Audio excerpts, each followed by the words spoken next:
Hey, oh my god, I'm so happy to see you. I'm so glad you were able to make it to practice today. You enjoy yourself? Yeah, it's fun, huh?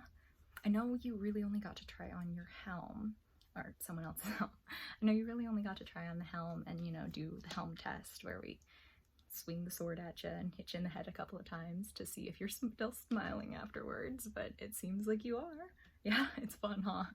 I know it seems counterintuitive that you're like, yes, let's do this, but it's so fun. I'm so glad you were able to make it finally. So you are in, you're gonna show up again. So I know you didn't get a chance to kit up today. You didn't get a chance to get into armor today. So what we're gonna do is we are going to try to like make everything as seamless as possible for when you show up to the next practice and figure out whose armor would actually fit you so you can kit up, try a fight, have a great time. So what I'm gonna do is measure you for like all of the armor and stuff and just sort of figure out like of the kits that I'm aware of, what do I think would fit you best, and like what's gonna protect you in the ways that you would need. So as you can see all of my helms in the back. This one is mine, and then this one in the middle is a friend of mine. She is lending us her armor for a while. We're babysitting it. So that's her helm. It's beautiful, but it is tiny. And then the one on the end is also hers. But the lovely helms. So that's what we're gonna measure you first for. I know when you tried on the helm this morning at practice, I have no sense of time right now. When you tried on the helm at practice, we did the fit test. So we you know, had you put it on, made sure nothing on your face was touching the inside of the helm in the front area, and then we put our hand up and you leaned with all of your force.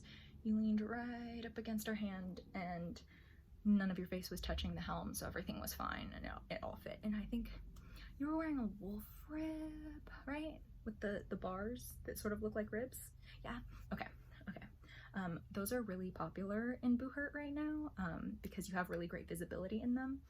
But if you do melees, I don't really recommend, just because they've got so much opening around the eyes. It's a little bit more risky than I'm personally am comfortable with. So I don't really like wearing them for anything other than like a sword and shield fight, basically.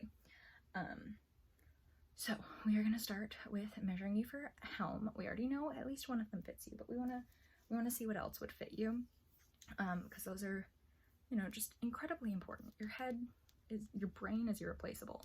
You know, we pad the inside of those things with so much concussion foam. They do a great job of absorbing all of the impacts of the weapon strikes and stuff. So there's really not that much like danger to our brains and stuff, but we still want to make sure that everything is as safe as possible. So we want to make sure you're wearing the perfect fit of helmet, which is surprisingly possible to achieve when borrowing. I mean, this helmet, I borrowed it twice before I bought it off of the person because it didn't fit him and it fit me. So I was like, hey, you're selling it, I will buy it.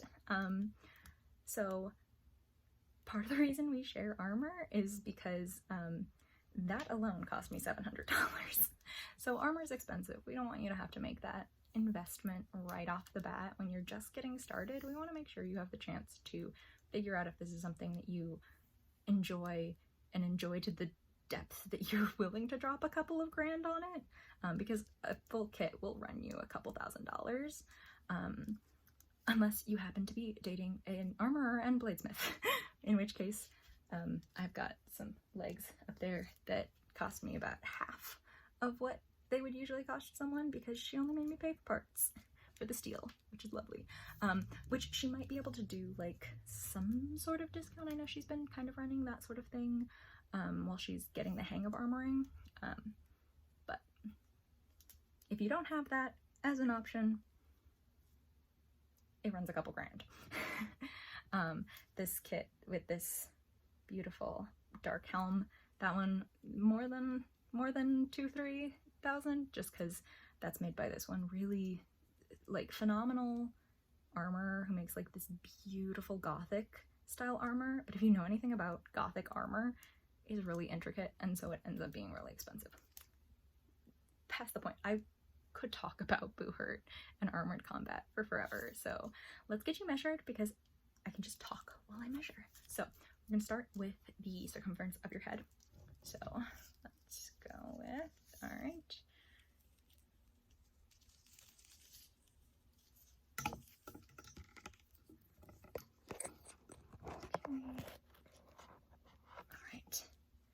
And then I'm also going to measure from the tip of your nose to the back of your head just to make sure that the inside space is long enough for your profile, basically. So, nose, back of the head. Sorry, I bump into everyone when I try to measure that. All right. I've got a little notebook where I can write this stuff down, so once I have all the measurements I can just like brainstorm like who's gonna fit this stuff best. All right, so the next thing is the way that your helm sits on your head. For the most part, there shouldn't be all of the weight sitting on your neck. It should also kind of rest on your shoulders. So what we're gonna do is we're gonna measure up and down. You don't need it to be like perfectly all the way down to your shoulder because you get some padding with the other armor, so it will probably sit more like up here where the helmet will rest. But we just want to make sure that your neck isn't going to take all of the weight, so we'll measure that too. All right, so the top of your head down to your shoulder. Okay. All right, now the next piece that we are going to measure you for is the gorget. Gorget. People pronounce it differently depending on if you're going with the more French pronunciation.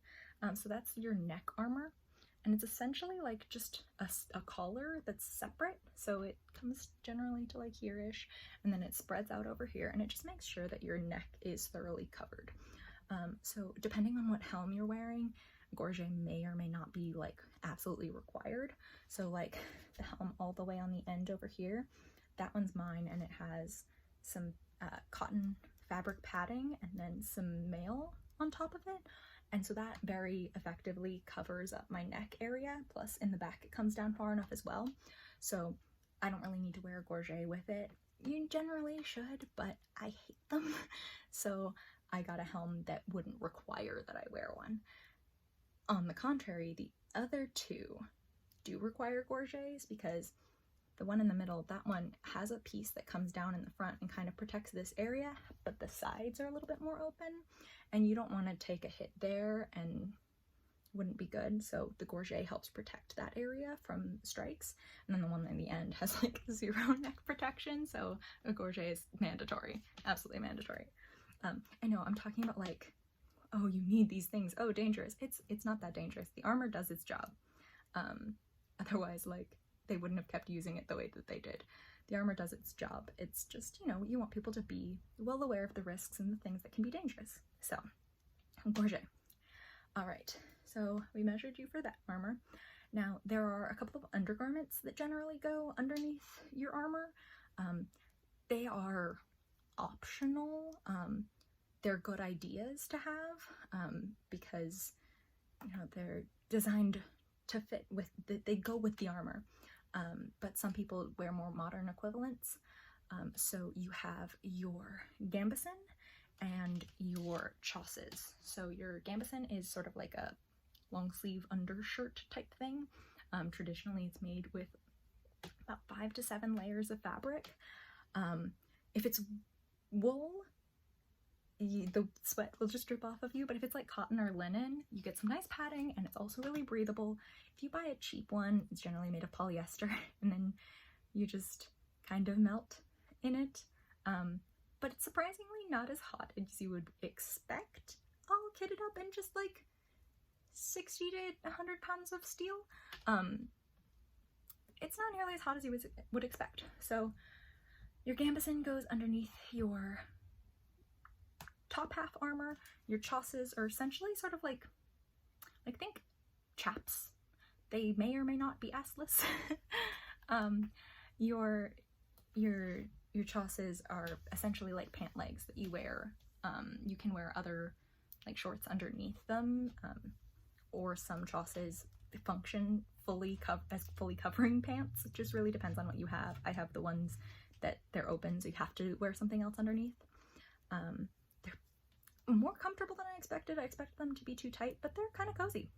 So those go underneath your leg armor, and part of the function is to add extra padding for these two garments, but the other part of the function is so that you're not getting like pinched by the steel. They do a really effective job of protecting you from your own armor, just because sometimes things get pointy or sharp or whatever. You do your best to keep your armor from like cutting you, but you might get a steel splinter. Best to make sure that everything you have layers in between you. So we will measure you for a gambeson. I'm gonna take a chest measurement. All right. Okay. Sorry. I know I'm getting really close. I'm so sorry. All right. Okay. I'm gonna slide this down to your waist. Okay, and then your hips. Okay.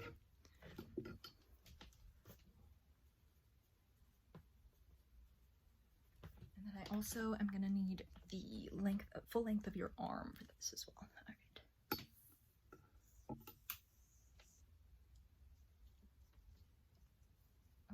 Okay, and this side. Okay, cool. All right.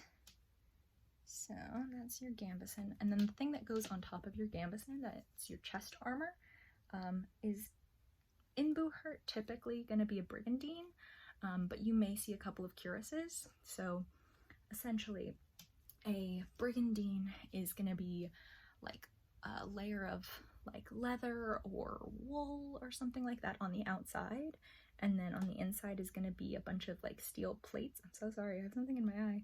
A bunch of steel plates riveted into the fabric, and then it generally buckles like in the front or along the sides, and those are a lot more common in Buhurt just because they're a lot cheaper than a cuirass, which is like if you think of a knight, you think of the suits of armor that you'll usually see, that's that chest piece, that like solid steel breastplate, that's a cuirass. You'll usually see brigandines. There are a couple of people who have cuirasses, and they are very beautiful pieces of armor. There are benefits and advantages to either. So a cuirass is gonna have your, blows to the chest and stuff distributed more effectively, and you'll feel less of those blows because you've got this giant piece of armor that the impact spreads across it. Versus a brigandine, where you've got smaller pieces that are maybe like this big or like all the way across or something like that, depending on how it's constructed. They're smaller, and so a force here, the impact can really only spread across the size of that piece, and so you'll feel hits a little bit more solidly, but it's really not that bad. You still don't really feel them all that much. You'd be surprised how little you feel. So the cuirasses, you feel less, but you also have less mobility because it's a solid piece. Unless something's like incredibly articulated around the waist, which is going to be more expensive, your mobility in a cuirass is going to be more limited than it is in a brigandine, because in a brigandine you've got your plates are overlapped to make sure there are no gaps and stuff, but you still have the ability for those things to shift over each other, and so you have more ability to move around like the waist area and turn a little bit more. Well, turning you can still mostly do in a cuirass, but it depends. You have more mobility in a brigandine. Brigs are also a little bit heavier, but you can get a brigandine in titanium. I haven't heard about any cuirasses in titanium. Titanium is like harder than steel at comparable thicknesses, and it's also a lot lighter. So you can have thinner layers, thinner plates, and still have like the same effective hardness.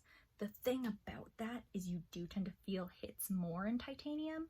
So while it's lighter and it doesn't weigh you down as much, so you're able to move faster, have a little bit more energy, it doesn't weigh you down as long, you'll feel your hits a little bit more. The thing that I had a really difficult time when I first started out fighting is when I was fighting in a full titanium kit, other than the places you can't do titanium, I was going through my energy so quickly because I didn't feel as weighed down as I expected, and then I would burn through all my energy super, super fast because I just didn't realize. When I switched to steel, I've been able to pace myself a lot more. So I'm able to get more fights out in steel as opposed to titanium. So it really depends. I think titanium is good for getting used to being in kit, and it's really good for if you're like, you have the endurance to be able to push constantly. It's a pros and cons game. People get what they think will work for them. So brigandines, titanium or steel, you'll feel your hits a little bit more in brigandines, especially in titanium, but they're way more common. They're not that bad. Let's see, shoulder armor. All right, so there are two kinds of shoulder armor in a traditional like Western kit. Most of the kits I think I see are German. You have pauldrons or spalders. One's like way bigger than the other. Like one covers from like here to here and is just like wah. And then the other ones are a little bit more smaller and you have a bit more mobility. I can't remember which one is which. And I'm kicking myself for forgetting my armor anatomy, but shoulders. That's a pretty important piece of armor just because you strike down and you hit head or shoulders. But yeah, so we are gonna measure just from your neck to your shoulder, and then we're gonna need this measurement anyway. We're gonna measure shoulder to elbow. All right, so neck to shoulder. All right, and on this side, neck to shoulder. Okay.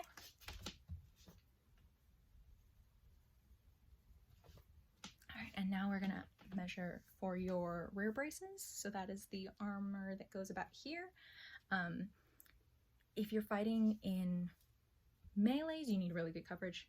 But if you're fighting in duels, if you know you're skilled enough, you can, some people fight with like, it's like this thick.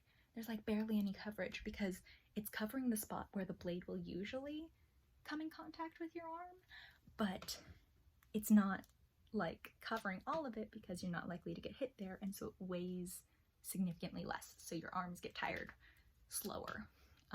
So people who do a lot of duels, some of them will do that. I have a friend who just made himself a pair of really thin rear braces.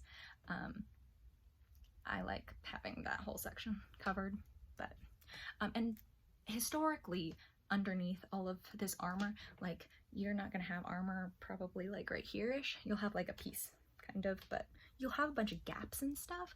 Historically, you would have been wearing mail underneath. So what most people think of as chainmail, just mail. You would have been wearing that underneath to prevent stabs from being able to get through those gaps. But that's really, really heavy. And since Buhurt is like a sport and you're not allowed to stab in Buhurt, because it's dangerous, we don't wear mail except for like specific spots sometimes. Like my helm has mail to protect the neck. So next, because we just measured for your rear braces, I do need to measure the circumference of your arm though. So, all right. Okay. All right, and then this one. All right. Okay. And then the next piece of armor, we don't really need to measure because we just did that and we're about to do the measures for your van braces. The next piece of armor is protecting your elbow. It's got a really funny name. It's called the cooter. I think it's got a couple other names, but that's the one that I learned it as. Generally, you're not going to want your elbows or your knees to be titanium. Just, you really want to make sure that there's a thickness that's going to protect those joints, generally. All right, next we're going to measure your van braces. So the armor here, and what I was telling you about really thin rear braces, the same can apply to van braces, where people just wear really thin strips, essentially, of armor. But then the other option is having a vambrace that like fully closes around your arm and that whole section is protected. So it really depends on what you're doing. If you're fighting in a melee where it's like you use pain compliance and everyone's trying to knock you down and it's literally last man standing. If you're doing melees, you want the coverage. You're gonna deal with some extra weight in your armor to protect yourself more. If you're doing duels, you don't need quite that level of protection, so you can get away with the really thin vambraces and rear braces.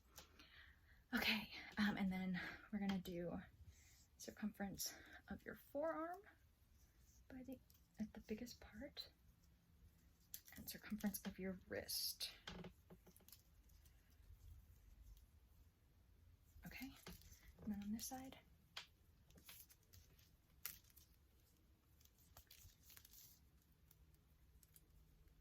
Okay. I'm so glad that you're interested in this. I'm so excited to be telling you about all of this stuff. Okay, next piece of armor is your gauntlets. So that's your hand armor. I have really small hands, so I had a really difficult time finding gauntlets that fit me, and I kept getting hand injuries because I was constantly wearing gauntlets that were too big for me. So it's really important to make sure that you're wearing gauntlets that fit properly. I still can't do longsword fights because the gauntlets that do finally fit me are just slightly off for longsword, and I have a tendency to get hit in the hands in longsword because I'm not that great at it, so I just can't fight it until I get gauntlets that fit properly. So it's really important to keep that sort of thing in mind when you're doing certain fights and you know, trying on gauntlets. It's a learning process to figure out what works for you, what doesn't. People are really cool with sharing stuff that they know fits somebody else though, so if you find somebody who their gauntlets fit you perfectly, they're probably going to be really open to lending them out to you. I can't speak for everyone, like don't take that as like the assumption that you can just take armor from people, but people are they're really cool. Alright, so we are going to measure a bunch of different things for gauntlets, just because your hands have so many different ways that they move. They move in all these fun little ways. So, give me your hand. Okay, thank you. Alright, so we are going to measure the length of your hand, so wrist to finger. Alright, lovely. And then we're going to measure the width. Alright, now we're going to measure just the length of your fingers themselves. Okay, and then the width of your fingers themselves. And that's partially the reason that we have that broken down so much, is because you want to make sure that your fingers can close properly. And so when it comes to gauntlets, you have a couple of different styles, and again, the different styles can mean varying levels of protection. So the more articulation you have, the more hits you'll feel. So if you are able to move each finger individually, you're much more likely to injure a finger.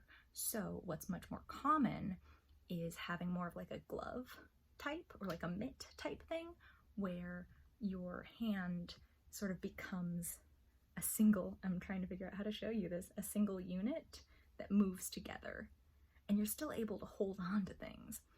You have slightly less dexterity, but you're still able to hold on to things, you're still able to grab because your thumb can move separately. Some gauntlets have like certain ways that they limit your thumb from moving, or they allow your thumb to move. That's another thing to like take into consideration. Like some gauntlets might fit you great, but you can't hold something properly. It really just depends. There's such a wide variety of styles. It's really hard to just lump it all in together. And I mean, we're only talking about Western kits right now. We're talking about Western Europe primarily. Eastern kits are a whole different shebang. I fight with a guy who has a Mongolian kit. Those are really, really cool. They have like more of a skirt. Russian kits tend to have more of like a skirt too, which is great for like riding horseback and like the cold. Those get really, really heavy though. I know a guy, I mean, he's fairly large anyway, but his kit weighs over like 120 pounds because it's a Mongolian kit, and it's just heavy all the way down because it ends up going like practically to your knees of just steel plates. But yeah, so some people have Eastern kits. They're more expensive, so you don't see them as often, but it's so lovely to see them when you do. They're super, super cool. But yeah, like there's such a wide variety of armor. The thing that is kind of sad though is like you can't really see like samurai armor in Buhurt because there's like period restrictions on where the armor has to come between, like when it had to appear. There has to be like sources of like effigies or paintings or something showing how this armor looked, and it has to fall within like I think the 14th to 16th century, like late 14th, early 16th, something like that. I can't remember, but there are authenticity requirements. And the thing that's unfortunate is from that time period, samurai armor wouldn't be safe to use in this setting because it wasn't geared towards this kind of fighting, and so it wouldn't protect you to the level it needs to. It protected very well for the kind of fighting that samurai were doing, but you couldn't use it for Buhurt. And so it's kind of disappointing because that means that there are limitations on the kinds of armor that people can bring into the sport,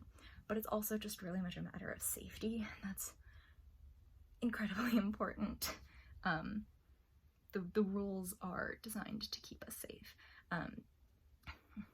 My understanding of how the activity of Buhurt came to be was there were a bunch of Eastern European folks who were really into history and were like, hey, let's try to recreate a medieval tournament. And then people got injured and died, and they realized, oh, we probably need some safety rules. And thus, Buhurt as a sport was born. And I know of one rule in one of the leagues I fight in, I think all of the leagues now. One rule, I know the guy the rule is named after him. It's called the Simon strap. It's a strap on the back of your helmet that straps your helmet to your brigandine or whatever your armor is to keep it on your head. Even though it's like strapped under a chin strap, like everything should have like a chin strap. They added an ahistorical strap to the back to keep your helmet on your head because a guy named Simon, his helmet came off of his head in the middle of a melee and he took an axe to the head and he walked off the court. He was fine after the fact. He came back to fighting, but it was a really scary moment, so they implemented a rule to help prevent that from happening. I know this is so relaxing. Wonderful. I'm talking about people getting hit in the head with an axe. This is so fun. I love Buhurt. I probably sound like a crazy person, but it's okay, because Buhurt is love. That's one of the phrases. So we left off at your gauntlets. We measured you for your gauntlets. Let's get back on track. I'm so sorry. You know how scatterbrained I am. I know. I'm so glad that you like tolerate me. We're gonna measure you for your cuisses now. That's another funny word, cuisse. That's like your leg armor, your upper leg armor. Arming belt. No, I got your waist measurement already. So around your waist you'll wear an arming belt, and that's what you tie your legs up to, your leg armor. And so your arming belt helps keep the weight kind of sits on top of your hips rather than like just sitting being tied around your legs and hoping it doesn't slide down. So your arming belt keeps all of your armor in place. So we are going to measure from your from the bend of your leg to your knee, to the bottom of your knee, because your knee armor is generally attached to the cuisse in some way. I am completely blanking on the name of knee armor. That's fun. Okay, so let's measure ya. All right.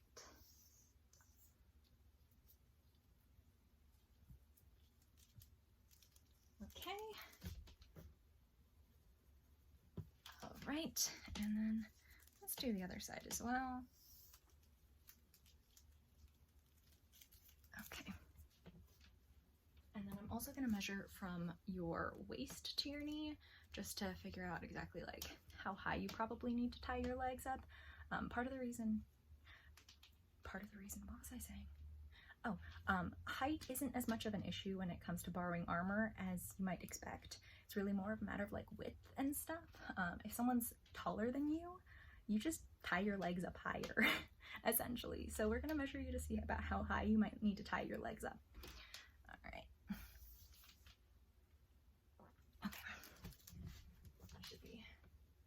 You should have a pretty easy time finding armor, I think.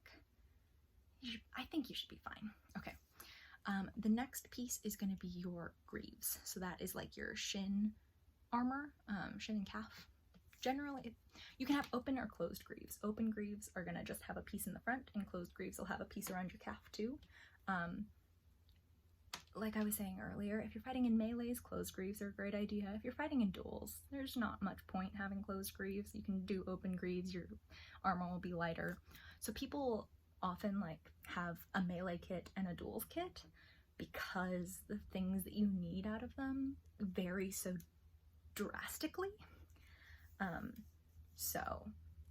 But you were thinking of mostly just doing duels, right? You weren't all that into melees, at least for now.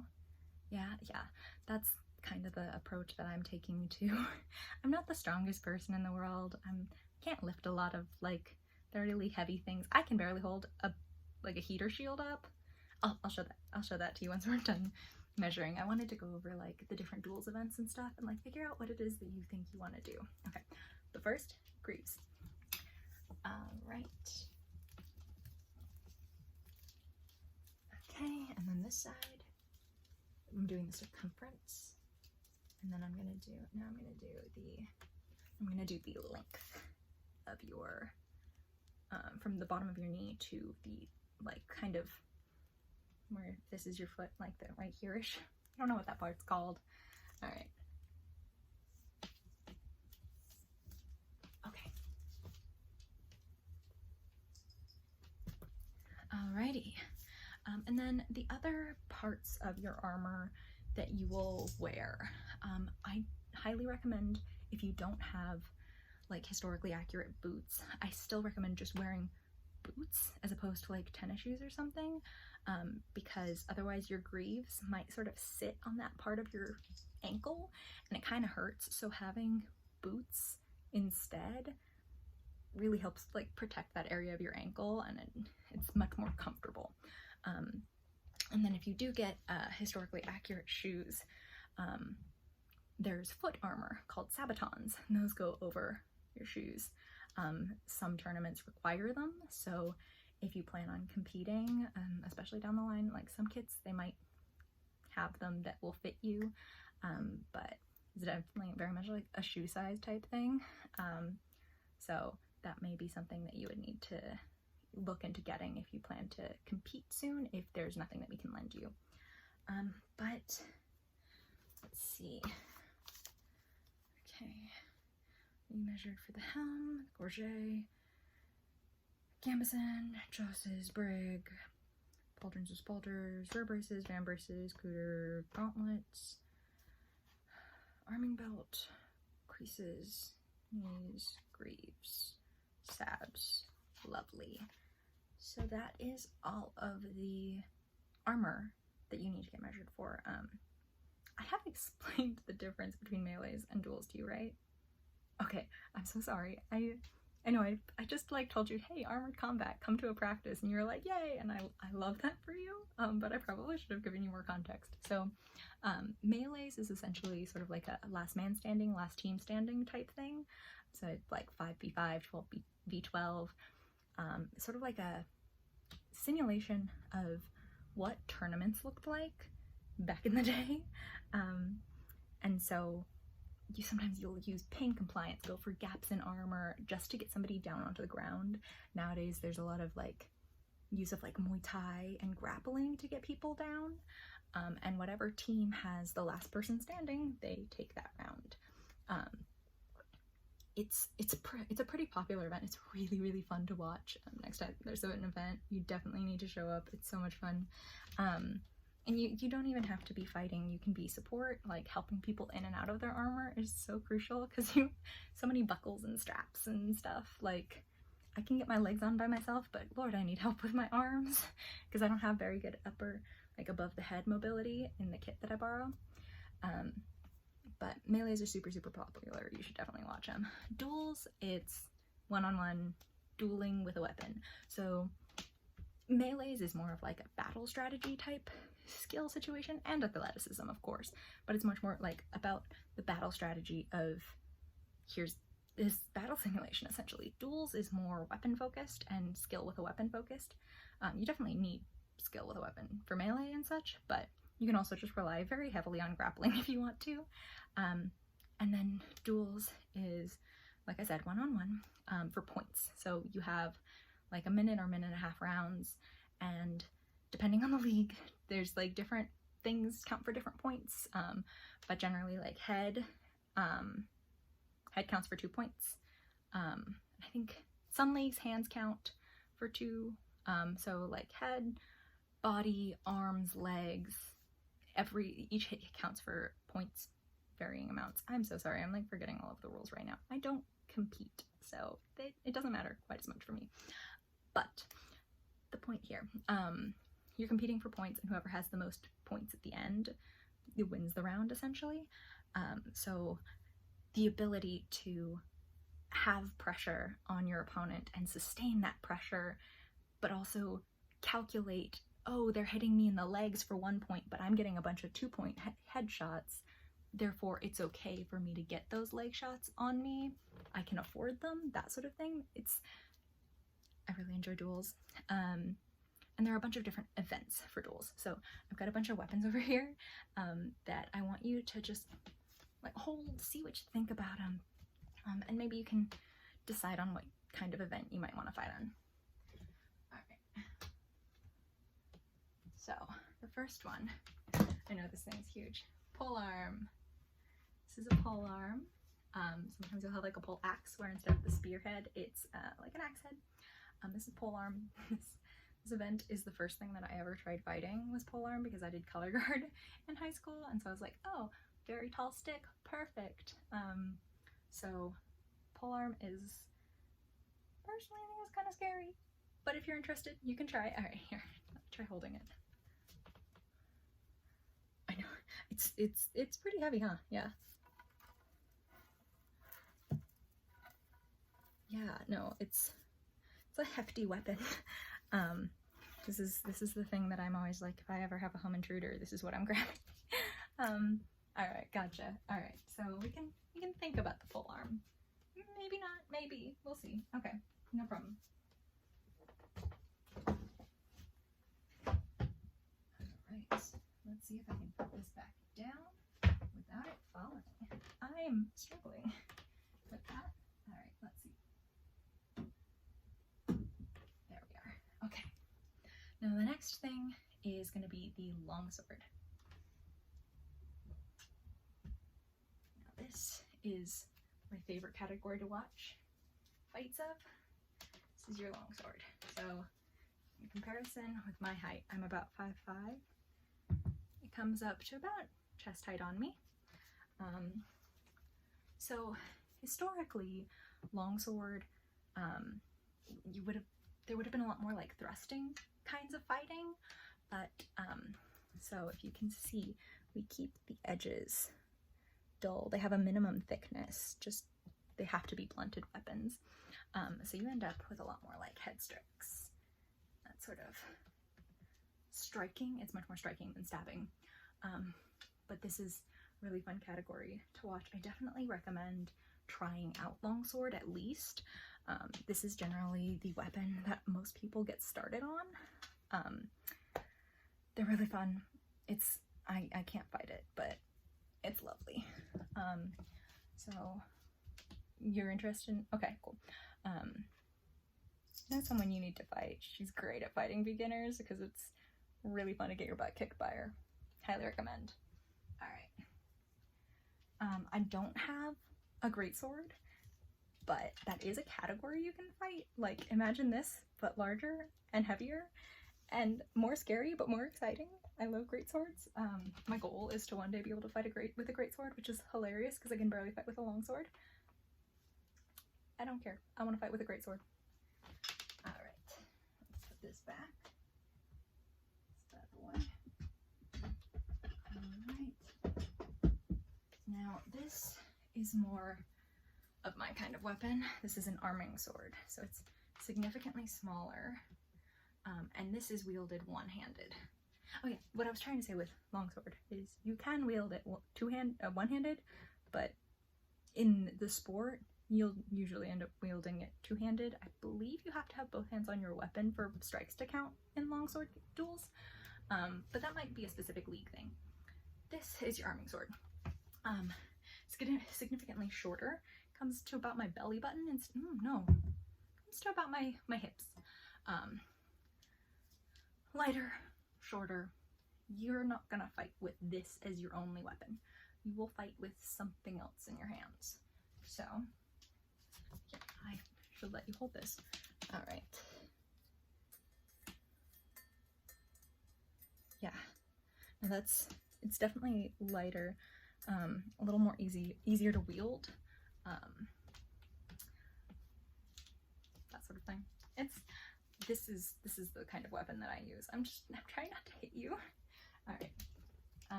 Let's see. The things that you will use with a longsword are, for instance, a buckler, which is like a little plate-sized shield, slightly large, very large dinner plate-sized shield. You'll fight sword and buckler. These fights are first to 5 hits, so as opposed to just rack up as many points as you can get in the given time window, sword and buckler fights are first to 5, so I am afraid to compete in it because I'm not that fast yet.